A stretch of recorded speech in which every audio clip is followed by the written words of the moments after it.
বিশ্ববরেণ্য footballer Lionel মেসিকে ঘিরে ভারতে দেখা দিয়েছে গুরুতর নিরাপত্তা শঙ্কা।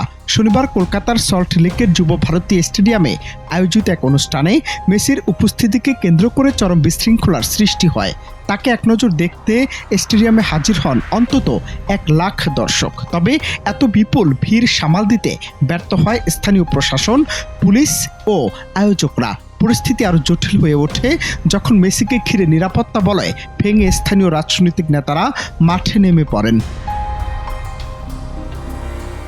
মেসি যখন ল্যাপ অব অনারের মাধ্যমে গ্যালারিতে উপস্থিত দর্শকদের অভিবাদনের জবাব দিচ্ছিলেন, তখন রাজনৈতিক নেতারা তার সামনে এসে দাঁড়িয়ে পড়েন। এতে গ্যালারিতে বসা দর্শকদের চোখের আড়ালে চলে যান মেসি। চড়া দামের টিকিট কেটেও প্রিয় ফুটবল তারকাকে ঠিকমতো দেখতে না পেয়ে ক্ষোভে ফেটে পড়েন দর্শকরা। শুরু হয় পানির বোতল ছোড়া, ব্যানার ছেঁড়া ও হোর্ডিং ভাঙচুর। মুহূর্তে আনন্দের আয়োজন রূপ নেয় উত্তেজনাপূর্ণ সংঘাতে। একটা সময় পরিস্থিতি দ্রুত নিয়ন্ত্রণের বাহিরে চলে যায়।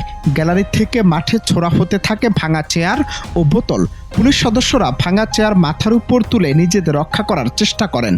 এক পর্যায়ে ফেন্সিং ভেঙে 2 থেকে 2,500 মানুষ মাঠে ঢুকে পড়ে। কেউ কেউ মাঠের পাশে রাখা তাঁবুতে আগুন দেওয়ার চেষ্টা করেন।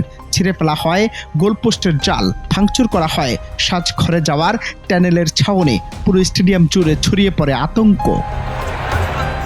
অবশেষে পরিস্থিতি নিয়ন্ত্রণে আনতে দফায় দফায় পুলিশ ও জনতার মধ্যে সংঘর্ষ হয়। একসময় ক্ষুব্ধ জনতার দখলে চলে যায় গোটা স্টেডিয়াম এলাকা। এই ঘটনায় বড় প্রশ্ন উঠেছে, বিশ্বের অন্যতম জনপ্রিয় ফুটবল তারকা নিরাপত্তা কি আদৌ প্রস্তুত ছিল আয়োজক ও প্রশাসন?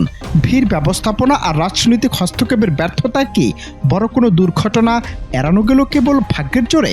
মেসিকে ঘিরে এই বিশৃঙ্খলা ভারতের ইভেন্ট ব্যবস্থাপনা ও নিরাপত্তা ব্যবস্থার দুর্বলতাই নতুন করে সামনে আনলো। অনন্ত হাসান মাসুদ, বাংলা টিভি।